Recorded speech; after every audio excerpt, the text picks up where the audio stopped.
2024년 3월 말에 삼청동 안가에서 5명이 만난 거죠. 그렇습니다. 이제 대통령, 그다음에 국정원장인 증인, 국방부 장관인 신원식, 그리고 당시 경호처장인 김용현, 방첩사령관 여인영, 그렇게 만났죠. 그렇습니다. 근데 거기에 방첩사령관 여인영이 왜 들어갑니까? 누가 불렀어요? 그건 뭐 조직을 대통령께서 하셨으니까 잘은 모르겠습니다. 그 증인은 대통령 연락을 받고 참석을 한 건가요? 뭐 대통령실에 연락을 받았을 것으로 생각이 됩니다. 예, 예. 그 신원식 당시 국방부 장관은 당시 대통령이 비상한 조치가 필요하다, 군이 나서야 하지 않겠느냐는 취지로 말했다고 얘기를 하셨어요. 그리고 이제 그거에 대해서 그런 얘기 들은 적 있습니까? 그 대통령께서 나라 걱정을 하시고 예. 이렇게 해서 어떻게 나라를 끌고 갈 수 있겠냐라고 많이 걱정하셨던 건 기억이 나는데 저는 그 단어인 그 비상이라는 말을 들은 기억이 없습니다. 아, 비상이라는 말을 들은 네, 기억이 비상이나 조치나 이런 말을 들은 기억이 없습니다. 예. 그 당시에 신원식 장관은 반대를 했고, 반대를 했죠. 저는 그래서 나라 걱정을 하시는 대통령께 그동안 윤석열 정부가 쌓아왔던 신원식 장관이, 당시 국방부 장관이 어떻게 얘기했느냐 하는 거예요. 제 기억에는 무슨 반대라는 표현을 썼던 거는 기억 못합니다. 예. 증인은 어떻게 얘기를 했나요? 네, 저는 그래서 윤석열 정부가 그동안 해왔던 특히 외교안보 분야에 있어서 여러 가지 성과들, 계속 남아있을 성과들을 설명을 드리고 그래서 이것들이 다 국민들의 평가를 받을 것이기 때문에 대통령께서 이렇게 부정적으로 생각하실 게 아니라 긍정적으로 생각하시는 것이 맞다라는 취지로 제가 말씀을 드렸습니다. 그 취지는 좀 반대한다는 취지로 말씀하신 것 같네요. 제가 반대할 목적어가 네. 없었고요. 저는 다시 말씀드리지만 기억이 나면 기억이 난다고 말씀드리겠습니다. 근데 뭐 이미 신원식 안보실장도 얘기한 게 있으니까. 근데 저는 정말 그때 비상이라는 말씀을 들었던 기억이 안 납니다. 예. 기억나는 대로 말씀드리겠습니다.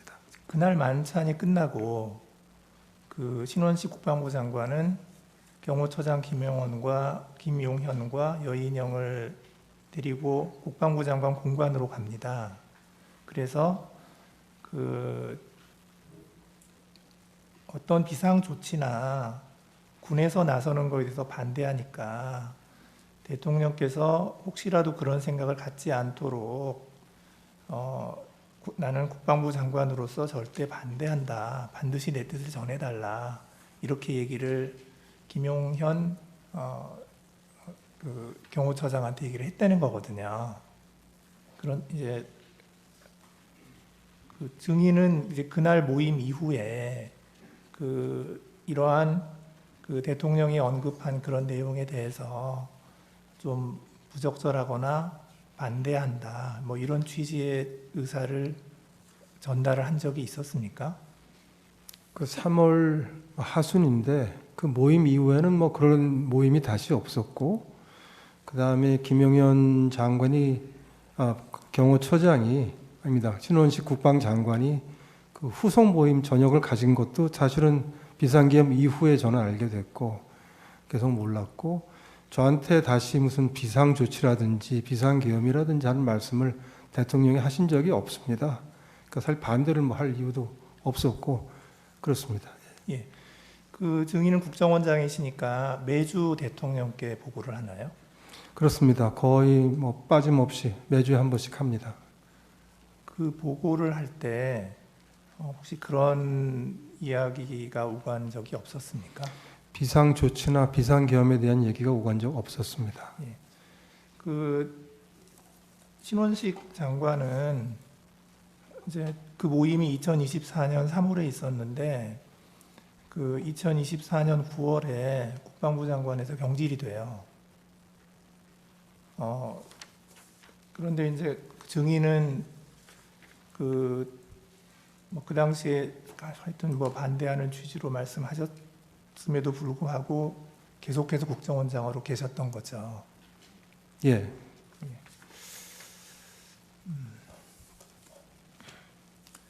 그 여인영 사령관은 이렇게 얘기를 합니다. 3월 말 삼청동 안가에서 신원식 국방부 장관이나 조태용 국정원장이 계엄을 말렸습니다. 제가 그 기억이 굉장히 생생했기에 그분들이 비상계엄 선포를 말릴 것이라고 생각했습니다. 이렇게 얘기하거든요. 그 여인영 방첩사령관은 그 3월 모임 때 그 대통령 얘기를 듣고 뭐라고 얘기했나요? 특별히 뭐 기억나지 않습니다. 여인홍 사령관은 어떤 방첩사를 이제 원복시켜서 좀 제대로 기능하게 하는 것이 임무이기 때문에 그런 차원에서 이제 말씀들 했던 것 같고 그 외에는 제가 특별히 기억나지 않습니다. 예. 이제 그 12월 3일 날 이제 대통령실 연락을 받고 그 대통령실에 이제 그 갔을 때 이제 그 가는 경위부터 좀 제가 여쭤볼게요. 그 12월 3일 20시에 대통령으로부터 직접 전화를 받았다는 거죠. 그렇습니다. 그때 대통령이 어디세요라고 하니까 증인은 여기 있습니다 이렇게 말씀하셨던 거고, 네. 대통령이 미국 안 가셨어요? 라고 하니까 증인이 내일 떠납니다. 방금 미국 대사와 송별 만찬했습니다. 이렇게 대답한 적이 있나요? 네, 제 기억은 그렇습니다. 예. 그리고 나서 대통령이 알겠습니다 하고 전화를 끊었죠. 예. 들어오라는 얘기 안 했고. 없었습니다. 예. 그런데 이제 20시 5분에 대통령실 부속실장 강희구 이분이 증인에게 전화를 했죠. 예, 그렇게 기억합니다. 전화를 해서 어디 계십니까? 하니까 증인이 내곡동입니다. 이렇게 대답을 했고요. 네. 그러니까 강희구 부속실장이 지금 들어오세요. 이렇게 얘기를 해서 증인은 대통령실로 출발을 한 거고요. 그렇습니다. 예. 근데 조금 이상한 거는 그날 그 한덕수 총리의 경우를 보면 8시 20시경에 대통령이 직접 전화를 해서 대통령실로 좀 왔으면 좋겠습니다. 누구에게도 말을 안 했으면 좋겠습니다. 이렇게 해서 왔다는 거거든요. 이게 한덕수 총리가 그 연락을 받았다는 내용이고요. 조태열 외교부 장관은 뭐라고 얘기하냐면 7시 54분에 대통령이 전화를 해서 지금 어디 계십니까? 라고 하니까 집입니다. 라고 하니까 지금 용산 집무실로 바로 올 수 있습니까? 차표는 됩니까? 이렇게 해서 바로 출발했다는 거거든요. 그리고 그날 또 그 통일부 장관 김영호 장관도 대통령으로부터 전화를 받았어요. 받았는데 이 전화 받은 게 조금 다릅니다. 저녁 약속이 있어서 식사를 마치고 휴대폰을 보니까 부재중 전화가 여러 번 와 있었는데 보니까 대통령실에서 여러 번 전화를 했더라. 그리고 이제 그랬는데 대통령께서 바로 그때 전화를 해가지고 대통령이 바로 용산으로 가능한 한 빨리 들어와라. 이렇게 얘기를 하니까 그 김영호 장관이 어디로 가면 됩니까? 하고 물었더니 대통령이 수행실장에게 물어보고 들어오세요. 라고 얘기했다는 거예요. 그러니까 이 김영호 장관은 아마 그 부속실에서 먼저 전화를 여러 번 했는데 이제 연락이 안 되니까 대통령이 전화 안 받는다고 그러니까 대통령이 바로 전화를 했던 것 같아요. 그다음에 이제 이상민 행안부 장관은 연락을 어떻게 받았냐면 6시 11분경에 김용현 국방부 장관으로부터 전화가 와서 지금 어디냐라고 묻기에 울산에서 김장 행사하고 회의하다가 서울 가는 길이다 라고 대답을 하니까 몇 시쯤 도착하냐 라고 하니까 8시 넘어서 도착한다 라고 하니까 도착하는 대로 바로 용산으로 들어오라 고 얘기를 했고 8시경에 역시 그 강희구 부속실장이 전화를 해서 용산으로 바로 들어오라고 해서 갔다는 거고요. 그래서 이렇게 쭉 보면 다른 분들은 전화를 한 번 받았어요. 그 대통령이 직접 전화를 하거나 아니면 부속실에서 전화를 하거나 증인만 2번 받았거든요. 왜 그랬을까요? 저로서는 뭐 알기 어려운 부분이고 제 기억에 따라 말씀을 드렸습니다. 그 증인이 그 대통령실에 들어갔을 때 집무실에 여러 사람이 있었죠. 네, 원탁에 앉아 계셨습니다. 예, 대통령이 있었고 한덕수 국무총리가 있었고 네, 김용현 국방장관이 있었고 예, 이상민 행안부 장관이 있었고 박성재 법무부 장관이 있었고 네, 그다음에 김영호 통일부 장관이 있었고요. 맞습니다. 그 당시에 이제 그 거기 있는 사람들이 다 말렸다는 거잖아요. 네, 다 걱정들 하고 반대하고 걱정하고 했습니다. 증인도 반대했잖아요. 저도 걱정을 했습니다. 네. 저는 반대라는 표현을 쓰지 않아서 언론 보도에서 제가 우려 표시를 했다고 표현했습니다. 우려의 표시를 했죠. 네. 그 당시에 이렇게 여러 명이 모여 있는 상태에서 증인이 발언한 게 그 전부입니까? 아니면 제 말은 대통령하고 독대한 적이 있느냐? 죄송합니다. 그 독대한 적은 없고요. 네. 그 제가 조사를 받으면서 이미 얘기를 한 것이지만 최상목 부총리가 대통령을 뵈러 들어갈 때 쫓아 들어가서 저도 한 말씀 하지 않으시도록 말씀드린 적이 있습니다. 그건 그 다음 나중 얘기예요. 예, 그건 최상목 부총리는 늦게 반이죠. 왔으니까. 네. 네, 그 나중 얘기군요. 독대를 해서 무슨 말씀을 나눈 적은 없었습니다. 없고 최상목 부총리가 들어가실 때 제가 쫓아 들어갔던 적이 한 번 있습니다. 쫓아 들어가서 역시 반대. 네. 그건 뭐 반대는 아니지만 하여튼 우려. 하시지 말도록 말씀드렸습니다. 이제 그 다음에 증인은 이제 국무회의 멤버는 아니지만 국무회의 할 때 증인은 어디 계셨어요? 국무회의 멤버가 아닌데. 그 대접견실에 한 20명 이상 앉을 수 있는 큰 테이블, 장방형 테이블이 있습니다. 거기에 이제 국무위원들이 쭉 다 앉고 저와 비서실장, 안보실장은 제일 끝자리에 가장 떨어진 끝자리에 앉아 있었습니다. 그랬군요.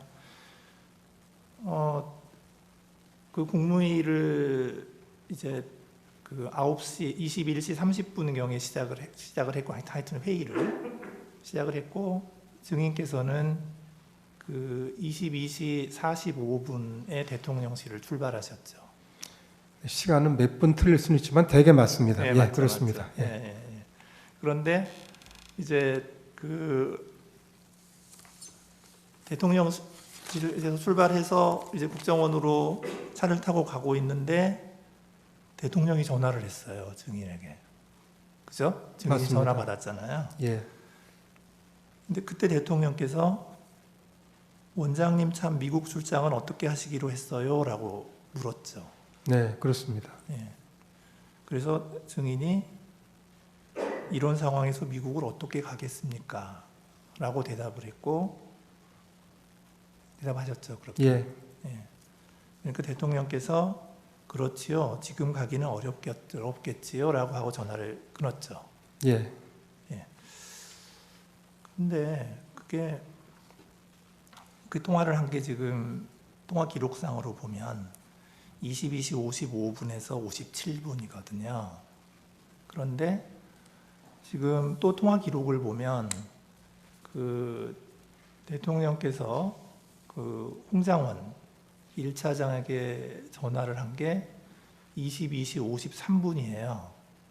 그런데 그 통화 시간이 1분 24초입니다. 꽤 길게 했어요. 그리고 그 지금 홍장원 차장의 그 진술에 의하면 그 전화 때 대통령께서 첫 말씀이 봤지? 비상계엄 발표하는 거. 이렇게 하길래 홍장원 차장이 네 봤습니다. 이렇게 하니까 대통령이 이번 기회에 싹 다 잡아들여. 싹 다 정리해. 그리고 국정원에도 대공수사권을 줄 테니까 우선 방첩사를 도와. 지원해. 자금이면 자금, 인력이면 인력, 무조건 도와. 이렇게 말을 했다는 거고 홍장원 차장은 네 알겠습니다 라고 답변을 했다는 거예요. 그러니까 대통령이 그래 잘해 라고 격려하고 통화를 마쳤다. 그러니까 이게 1분 24초를 통화를 했으니까 그러니까 22시 53분에 전화를 해서 1분 24초 통화를 하고 그 다음에 22시 55분에 증인에게 전화를 바로 한 거예요. 그러니까 이 갭이 30초밖에 없어요.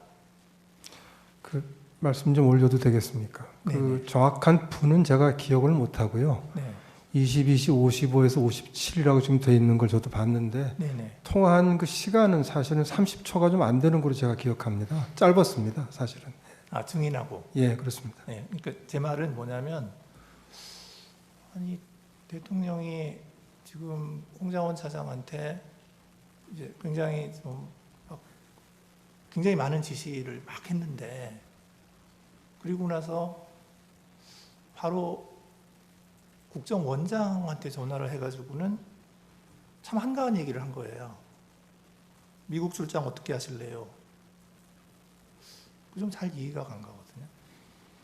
그래서 대통령께서 53분에 홍 차장한테 그런 얘기를 하셨는지에 대해서 저는 확신이 없습니다. 홍 차장 말을 신뢰하기가 좀 어렵습니다. 아, 예, 예. 그 다음에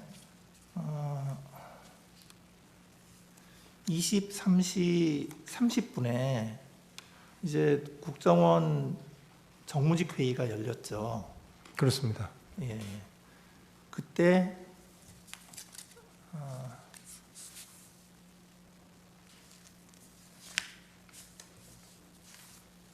잠깐만요.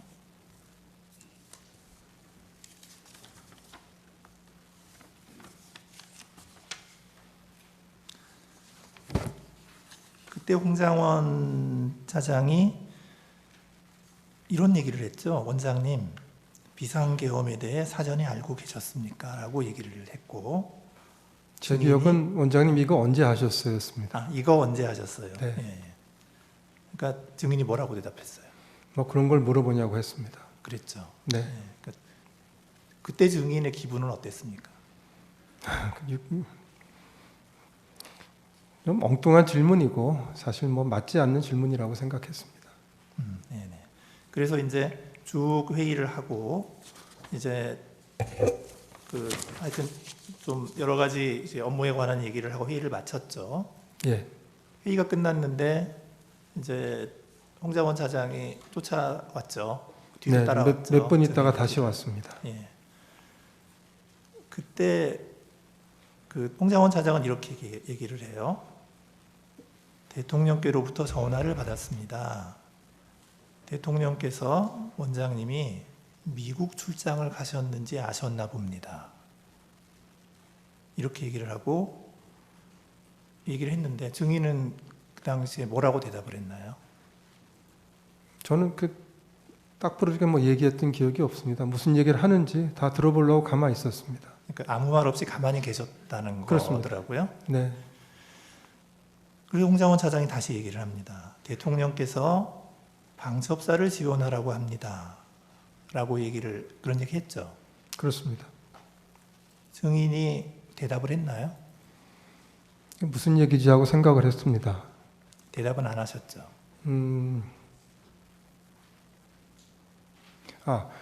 그 다음에 이어서 그 홍장원 차장이 근데 뭐 추가 지침을 주실 게 있느냐고 물어봤고, 그래서 제가 아까 정무직 회의에서 얘기한 대로 각자가 어떤 일을 비상계엄하에서 국정원이 하게 되었는지를 보고 내일 아침에 논의하자고 하지 않았느냐, 그렇게 합시다라고 답을 합니다.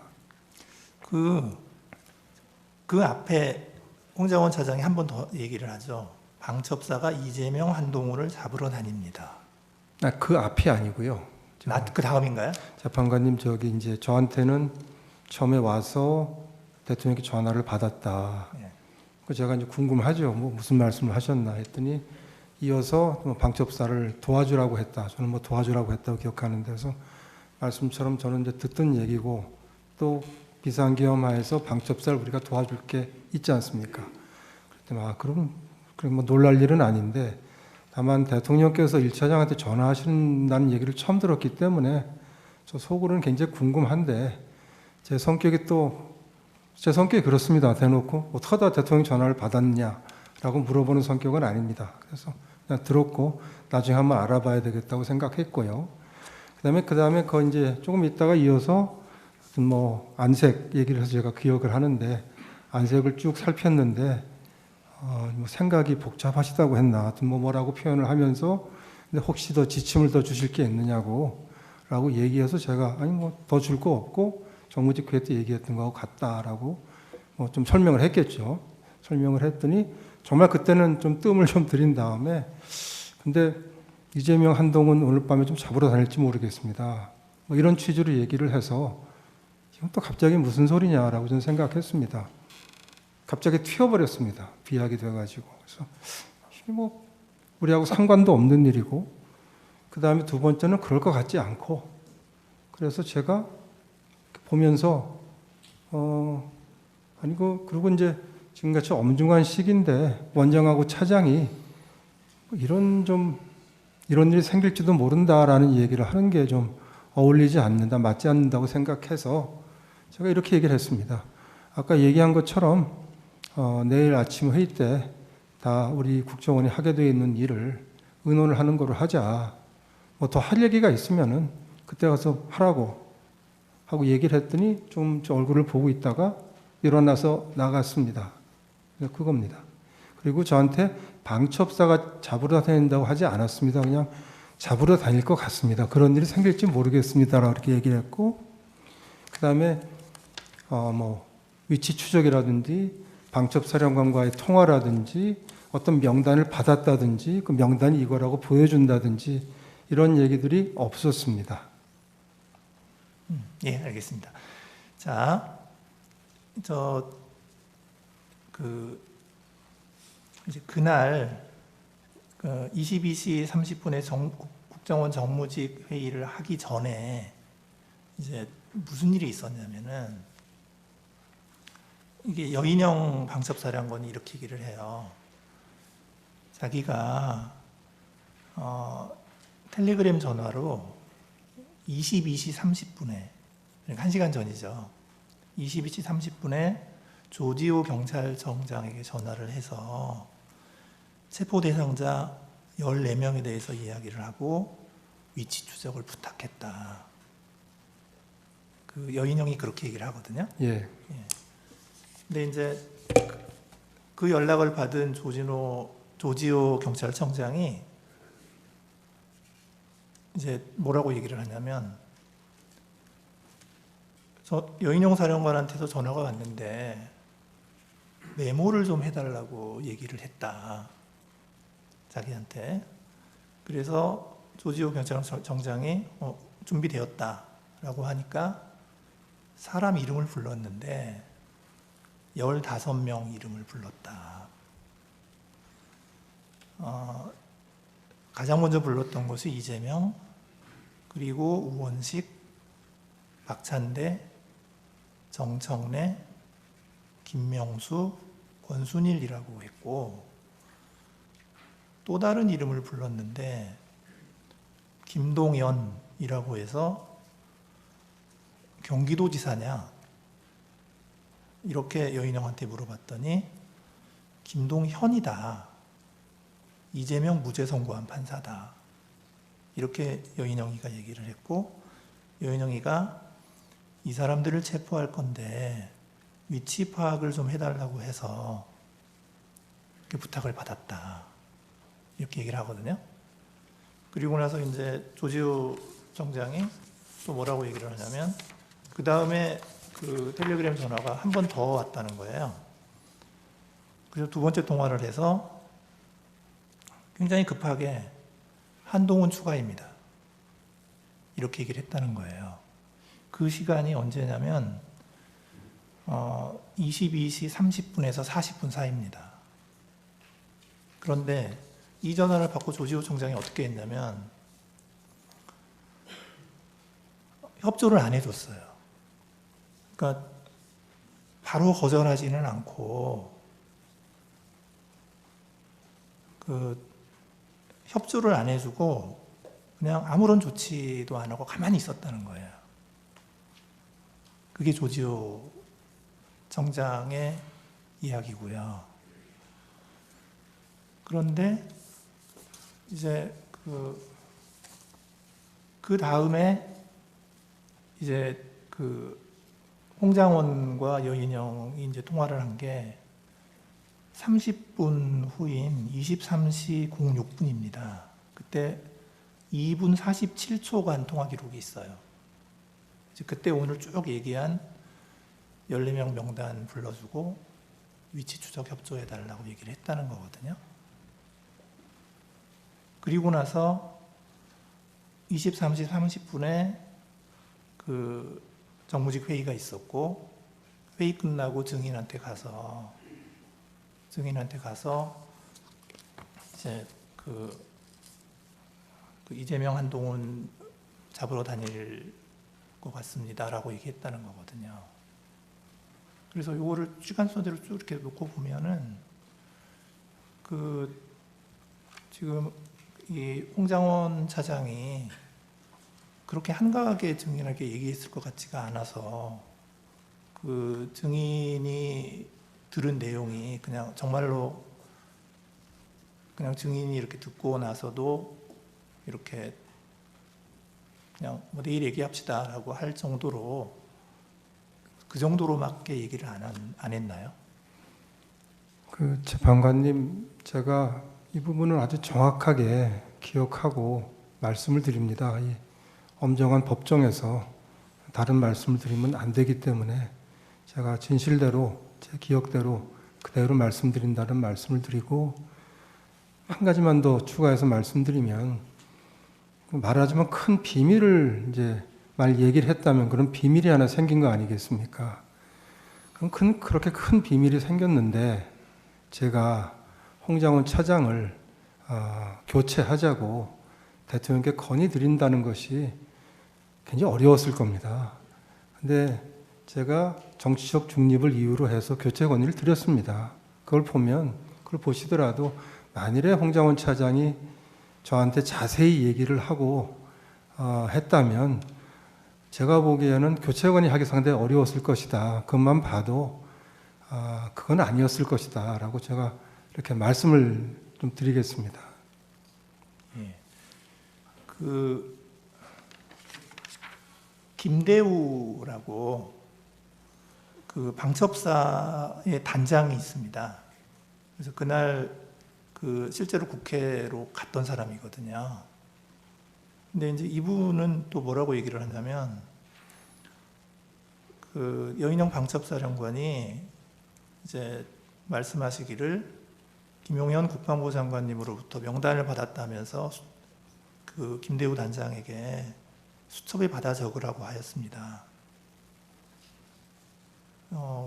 그런데 그게 뭐 이재명, 한동훈, 우원식, 김어준, 박찬대, 조국 등의 이름이 기억이 나는데 14명이었습니다. 이렇게 얘기를 했는데,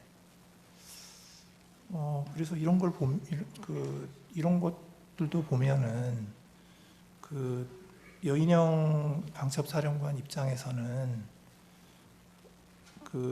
홍장원 차장에게 그런 통화를 하지 할 필요성은 있었던 것으로 생각이 되거든요.